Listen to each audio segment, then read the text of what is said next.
आप लोग भी लिखेंगे। आज हम पढ़ेंगे इम्परेटिव नेगेटिव, ठीक है। तो इसका हम पहले डिस्कस कर लिए थे। कल क्या डिस्कस किए थे? इम्परेटिव में सिर्फ उसका असर्टिव फॉर्म डिस्कस किए थे। अभी नेगेटिव करेंगे। तो ये वॉइस है, वॉइस के स्पेशल यूज पढ़ रहे हैं, special uses of passive voice कर देंगे। और इसके भीतर हम लोग पढ़ेंगे इम्परेटिव सेंटेंस को। अगर आप पिछले वाले प्रीवियस वीडियो को देखिएगा तो उसमें हम बता चुके हैं इम्परेटिव के बारे में। इम्परेटिव में RAO रिक्वेस्ट, एडवाइस और ऑर्डर को व्यक्त करने वाले सेंटेंस को हमने बदला दिए, ठीक है।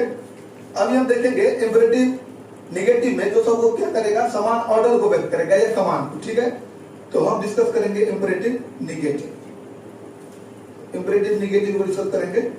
इससे हमें या तो जनरली ऑर्डर या कमांड का व्यक्त होगा। किसका व्यक्त होगा? ऑर्डर या कमांड का। तो हम यहां लिख देते हैं ऑर्डर या कमांड।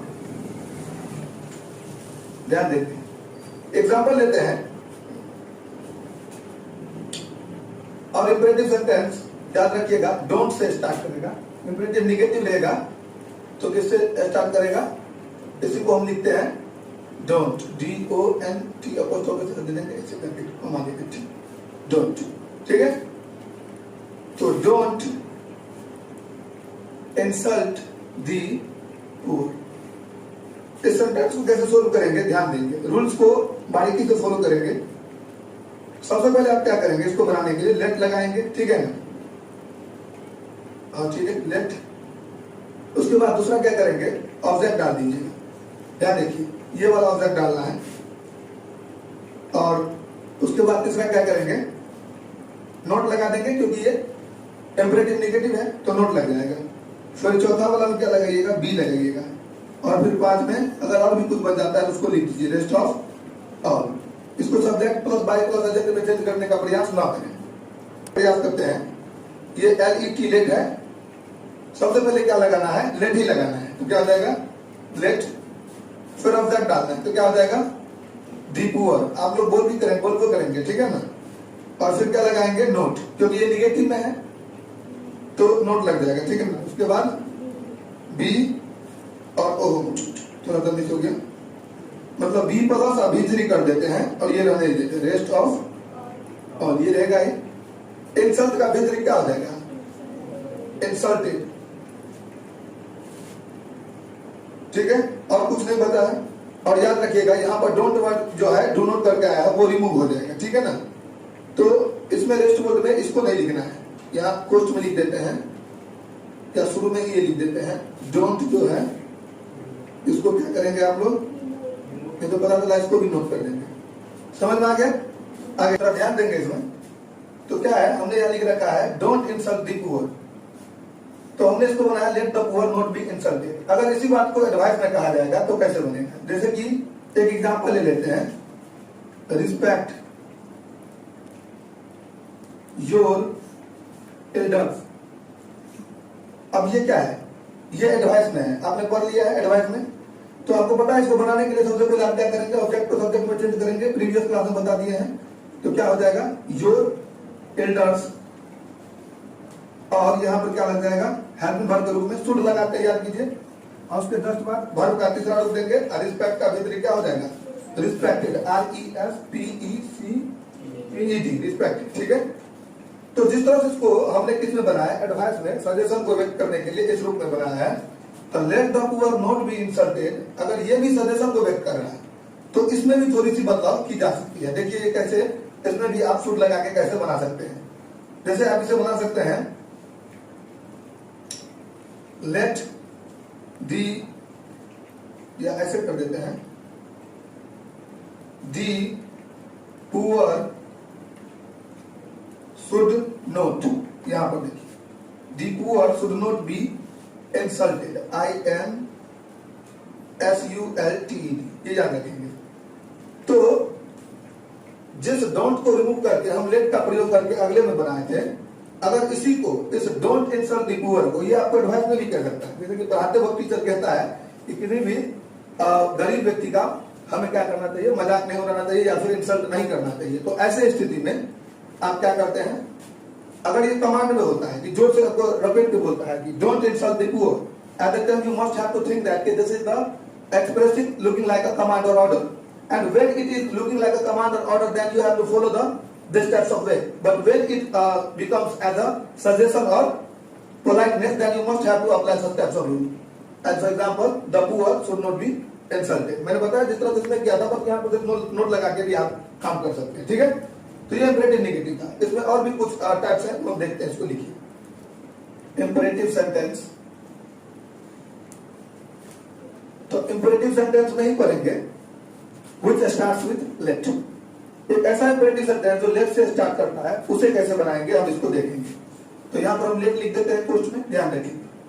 तो जो लेट वाला सेंटेंस आएगा इसके अंतर्गत, लेट वाला, उसमें देखिएगा डायरेक्ट ऑब्जेक्ट और इनडायरेक्ट ऑब्जेक्ट। तो indirect object, late plus indirect object रहेगा, ध्यान देंगे।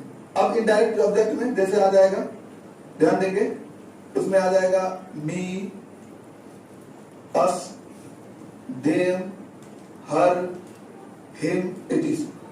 ये किसका डिनोटर होता है? ये पर्सन डिनोटर होता है। जो इनडायरेक्ट ऑब्जेक्ट होता है वो कौन सा डिनोटर होता है? पर्सन डिनोटर, ठीक है, डिनोटर्स। और जबकि थिंग डिनोटर क्या हो जाता है? थिंग्स डिनोटर, डिनोटर्स हो जाता है आपको बुक, पेन,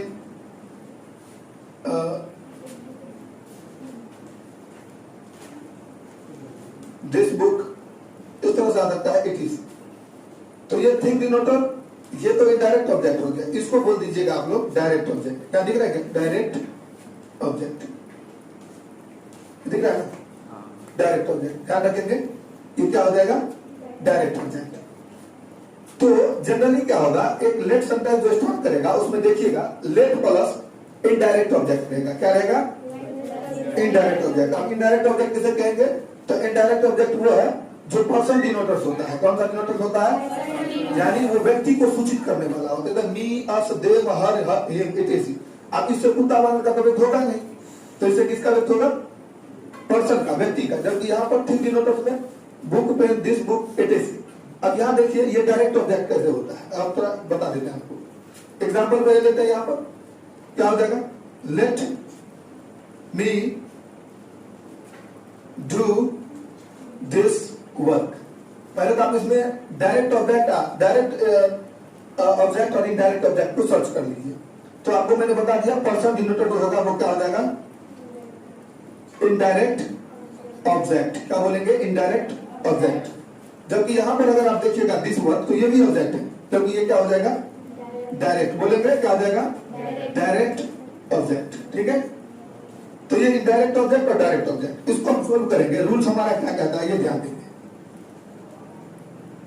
ये नीचे कह रहा है, चलिए याद देंगे। रूल्स में सबसे पहले आप क्या करिएगा, ऐसे अगर सेंटेंस आता है let me do this work, तो इसको सोल्व करने के लिए सबसे पहले आप करेंगे लेट तो लगाना ही पड़ेगा आपको।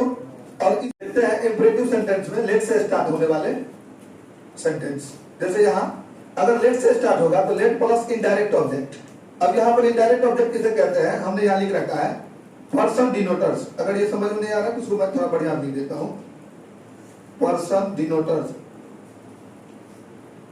जो पर्सन डिनोटर्स वाले शब्द है वो है me, us, them, her, him, it is.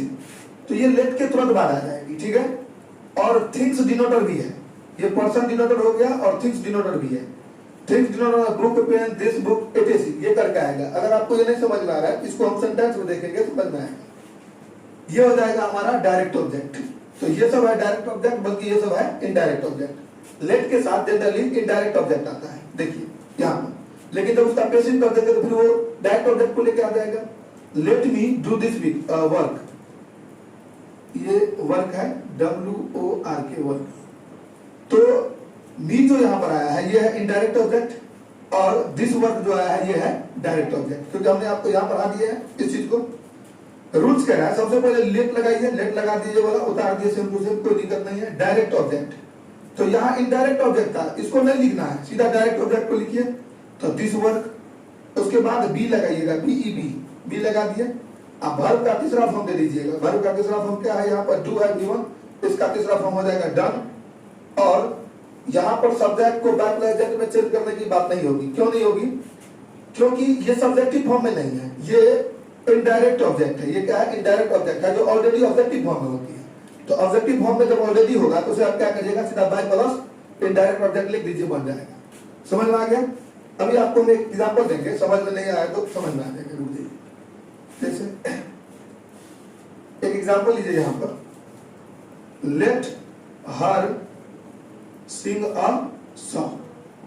जब हम कहते हैं let her Singh a song, तो इस तरह के वाक्य को बनाने के लिए सबसे पहले आप क्या करिए, लेट दीजिए, चलिए लेट दे दिए।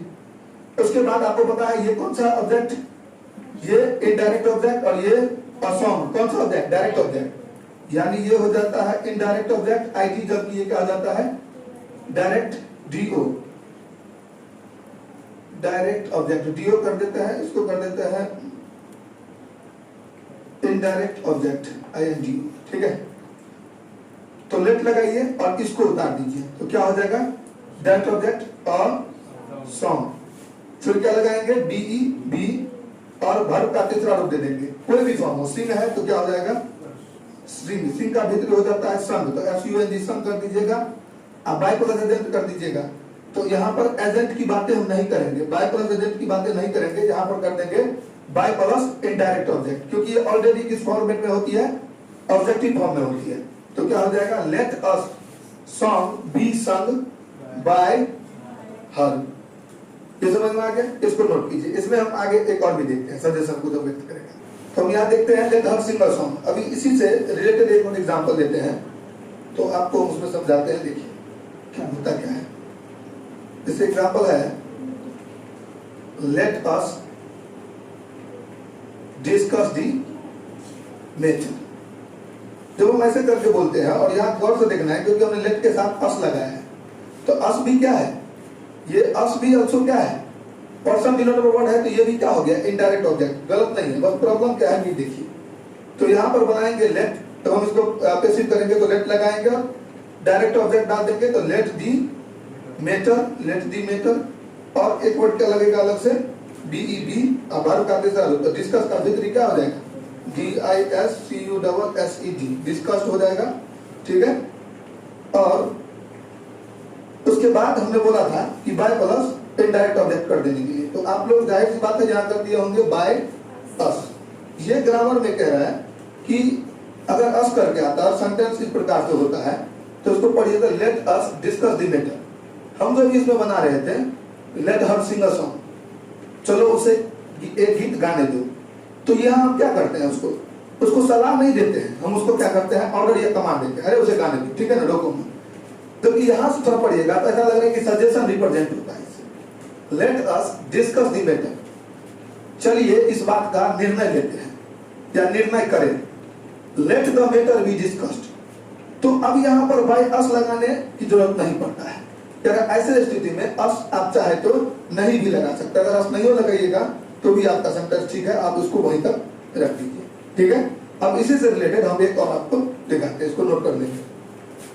इसमें एक और नया समझते हैं, इम्परेटिव में ही जब वाक्य स्टार्टिंग लेट प्लस अस से होता है, और ध्यान रखिएगा हमने बताया है कि लेट प्लस अस या late plus him, late plus them, तो ये सब क्या है, लेट के तुरंत बाद क्या जाता है, इनडायरेक्ट ऑब्जेक्ट। लेट के तुरंत बाद इनडायरेक्ट ऑब्जेक्ट आता है, तो ऐसे स्थिति में कैसे बनाते हैं। लेकिन इनडायरेक्ट ऑब्जेक्ट ही आया, डायरेक्ट ऑब्जेक्ट नहीं आया, तो कैसे बनेगा। यहाँ देखिए, हमने लेट अस सिंग, लेट अस सिंग असम होना चाहिए था, तो जब यहाँ पर क्या है, डायरेक्ट ऑब्जेक्ट नहीं आया है, तो यहाँ पर ये जो आया है अस, ये क्या हो जाएगा, ये हो जाएगा इनडायरेक्ट ऑब्जेक्ट। तो सिर्फ इनडायरेक्ट ऑब्जेक्ट है, यहाँ पर डायरेक्ट ऑब्जेक्ट नहीं आया है। ठीक है, जबकि यहाँ भी देखिए लेट अस, ये भी क्या हो जाएगा, इनडायरेक्ट ऑब्जेक्ट। तो यहाँ भी डायरेक्ट ऑब्जेक्ट आया है, जबकि यहाँ पर भी डायरेक्ट ऑब्जेक्ट नहीं है, ये टुगेदर डायरेक्ट ऑब्जेक्ट नहीं है, ध्यान रखिएगा। तो लेट प्लस अस और उससे इसका व्यक्त हो सजेशन का, तो उसे कैसे बनाइएगा देखते हैं। फॉलोइंग रूल्स यहाँ है। रूल्स में सबसे पहले आप क्या करेंगे, लेट करेंगे, तो यहाँ चलिए हम लेट कर देते हैं, और यहाँ भी लेट कर देते हैं, तो LET यहाँ भी हो जाएगा। उसके जो सॉरी ध्यान देंगे, लेट को चेंज कर देंगे इट इज सजेस्टेड में, किसमें? इट इज सजेस्टेड में। तो ये हो जाएगा इट इज सजेस्टेड, ठीक है। उसके बाद क्या लगाएंगे? T that. और याद रखिएगा इस लेट को ना हम लोग रिमूव कर देते हैं। क्या कर देते हैं? तो रिमूव करके लेट के बदले इट इज सजेस्टेड, उसके बाद दैट। उसके बाद देखिए तीसरा में जो ऑब्जेक्टिव फॉर्म है अस का, अस किस में है? ये ऑब्जेक्टिव फॉर्म में है, अस जो है उसको बदल देंगे वी में। किस फॉर्म में? सब्जेक्टिव फॉर्म में। तो दैट हो गया, उसके बाद लगाइए वी। अब फिर क्या लगाएंगे? शुड, क्योंकि ये सजेशन को रिप्रेजेंट करता है, इसके लिए हमें शुड का प्रयोग करना है। अब V1 plus rest of all, तो शुड प्लस V1। यहाँ पर V3 करने की आवश्यकता नहीं है, क्योंकि ऑलरेडी यहाँ एक सजेस्टेड किया गया है। तो यहाँ क्या हो जाएगा? वी शुड सिंग, और कुछ नहीं है तो छोड़ दीजिए। लेकिन यहाँ पर देखिए जब लेट अस प्ले टुगेदर है तो कैसे बनाएंगे? तो यहाँ पर सबसे पहले इसको भी बदलिए, लेट को इट इज सजेस्टेड में क्या हो जाएगा? इट इज सजेस्टेड, ठीक है। इट इज सजेस्टेड, ये टी है। उसके बाद लगाइए दैट, दैट लगा दिए। फिर आपको क्या करना है? शुड लगाना है, सॉरी दैट लगाने के बाद ये तीसरा यहाँ है ऑब्जेक्टिव फॉर्म जो अस है उसको बदल दीजिए वी में। ऐसे ही तरह क्या हो जाएगा? वी। और फिर लगाइए शुड, तो क्या हो जाएगा? We should. और V1 plus rest of all, तो V1 क्या हो जाएगा यहाँ पर? प्ले। तो ये हो गया प्ले, ठीक है। इट इज सजेस्टेड, ये थोड़ा बढ़िया से लिख देते हैं, ये बताइए। It is suggested that, it is suggested that we should play, ये वाई है प्ले। और रेस्ट ऑफ ऑल में एक वर्ड मेरा यहां बच गया है टुगेदर, इसको उठा के यहां रख दीजिए, टुगेदर। हो गया कंप्लीट। तो ये कह रहा है लेट अस सिंग, तो इसको बनाना है it is suggested that we should sing. यहां पर भी हो जाएगा it is suggested that we should play together, ठीक है। जब हम ये कहेंगे किसी को लेट अस सिंग, चलिए हम लोग गाते हैं, चलिए हम लोग गाएं, ऐसे अगर बोलते हैं इसमें क्या हो रहा है? सजेशन दे रहा है, ना कि तुम आपको गाना ही पड़ेगा। जबकि हम ऐसे बोलते हैं let him Singh a song, चलो उसे एक गीत गाने दो, तो ऐसे स्थिति में क्या लग रहा है? एक कमांड का व्यक्त हो रहा है, एक ऑर्डर का रिप्रेजेंटेशन हो रहा है। जबकि यहाँ पर क्या व्यक्त हो रहा है? सजेशन का। तो आपको समझ में आ गया। और उसके बाद सिर्फ इनडायरेक्ट ऑब्जेक्ट आया, डायरेक्ट ऑब्जेक्ट नहीं आया तो कैसे बनेगा? तो ऐसे बनेगा, ठीक है। एक हमें इसमें और देखना है, डिस्कस करेंगे अभी। एक और थोड़ा सा बच गया है इंपरेटिव में, ठीक है ना। तो इंपरेटिव में हम डिस्कस करेंगे ट्रांजेटिव वाला, ट्रांजेटिव वर्ब। और ट्रांजेटिव वर्ब क्या होता है? ट्रांजेटिव वर्ब क्या है? कह रहा है वर्ब के तुरंत बाद अगर वाक्य में क्या होती है? ऑब्जेक्ट नहीं आती है तो उसे हम क्या कहते हैं? Transitive verb. Is that clear? अगर वर्ब के तुरंत बाद वाक्य में ऑब्जेक्ट नहीं आती तो उसे कहते हैं हम लोग ट्रांजेटिव वर्ब। तो हम लोग ट्रांजेटिव वर्ब के अनुपस्थिति में, ट्रांजेटिव वर्ब के समय क्या होती है? ट्रांजेटिव वर्ब के तुरंत बाद ऑब्जेक्ट नहीं आती है तो ट्रांजेटिव वर्ब में हम लोग उसको पैसिव नहीं बना सकते। लेकिन अगर वो ट्रांजेटिव मेन वर्ब किसमें है? इंपरेटिव में। अगर वो ट्रांजेटिव मेन वर्ब किसमें है? इंपरेटिव में, तब देखिए कैसे बनेगा। सपोज दैट एग्जांपल, और एक चीज और, ये इंपरेटिव में जो रहेगा वो या तो ऑर्डर को या फिर एडवाइस को, ये जान लीजिए, बस इसी को व्यक्त करेगा, ना कि इससे ये उम्मीद रखिएगा कि ये रिक्वेस्ट को भी व्यक्त करेगा। इसमें नहीं व्यक्त करेगा, क्योंकि हम इसमें ट्रांजेटिव को डिस्कस कर रहे हैं। जैसे किन्हीं को बोलते हैं सिट डाउन, अब बोलिए सिट डाउन भाई, इसको कैसे बनाएंगे? इससे पहले तो था तो आराम से बना देते थे, एडवाइस में हो या ऑर्डर में हो तो लेट प्लस करके बनाते थे। लेकिन इसको बनाना मुश्किल है, क्योंकि इसके तुरंत बाद देखिए ना, डाउन है वर्ब। डाउन क्या है? वर्ब। वर्ब में भी कौन सा? क्योंकि इसके तुरंत बाद क्या हो रहा है? यहाँ पर वाक्य में ऑब्जेक्ट नहीं आया है, तो इसके तुरंत बाद वाक्य में ऑब्जेक्ट नहीं आया है, इसलिए इस वर्ब को हम लोग क्या कहते हैं? Transitive verb. क्या बोलते हैं? ट्रांजिटिव। अब आपको समझ में आ गया होगा ट्रांजिटिव वर्ब क्या होता है। तो इस तरह के जब वाक्य को बनाइएगा तो ध्यान रखिएगा हमारा रूल्स क्या कहेगा। रूल सबसे पहले कहेगा, इसको बनाने के लिए आपको क्या करना है?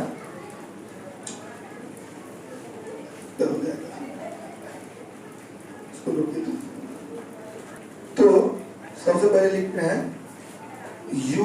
आर ऑर्डर में रहेगा तो ऑर्डर्ड, या फिर एडवाइस में रहेगा तो एडवाइस्ड, ठीक है ना। यू आर ऑर्डर्ड या फिर यू आर एडवाइस, याद रखेगा। यहाँ पर भी ऐड कर देंगे क्योंकि यहाँ पर इसको मेन वर्ब को मेन लिखना है। दूसरा, उसके जस्ट बाद क्या करिएगा, two plus V1 plus rest of all, बस ये बड़ा छोटा है। तो सबसे पहले आप क्या करिए, आप लगाइए यू आर, या क्या होगा, सिट डाउन, बैठ जाइए। ये क्या कर रहा है, आपको ऑर्डर दे रहा है, तो यू आर ऑर्डर, ठीक है। उसके जस्ट बाद क्या करेंगे, to rest of all, V1 डाल के रेस्ट ऑफ ऑल कर देंगे। तो यू आर ऑर्डर टू, तो यहाँ से सिट मतलब बैठना, तो सिट DOW एंड डाउन हो गया। अब तो कुछ बचेगा ही। एक और एग्जांपल लेते हैं, देखिए कैसे समझ में आएगा आपको। ये तो ऐसे था, सिट डाउन करके तो बनाए। एक एग्जांपल लेते हैं, पहले इसको नोट कर लीजिए। तो ये ट्रांजिटिव में था, तो और ये ऑर्डर में था। लेकिन अगर ये देखिए एडवाइस में आ जाएगा तो देखिए कैसे बनेगा। रूल हमारा यही रहेगा, जैसे अगर आप बोल देंगे वर्क हार्ड, वर्क हार्ड, क्या आपको पता चल रहा है यहाँ पर ये ट्रांजिटिव वर्ब है। ऐसे स्थिति में आप इसको सबसे पहले लगाइए यू आर वर्क हार्ड। ये वर्क हार्ड आपको ना ऑर्डर नहीं दिया जा रहा है, ये आपको पोलाइट में भी कह सकता है। वर्क हार्ड एडवाइस दे रहे हैं, बच्चे वर्क हार्ड है बस में, तो उसको बोल देते हैं कि बच्चे थोड़ा कठिन मेहनत करो। इसके लिए you are advised, ADVISED, you are advised. और उसके बाद क्या करेंगे, टू लगा देंगे। आप V1 plus rest of all कर दीजिए, तो V1 के बाद तो कुछ बचेगा, वर्क हार्ड। हाँ, ये खत्म हो गई। आई होप आप ये समझ गए होंगे। आगे हम देखते हैं अगले क्लास में, ठीक है।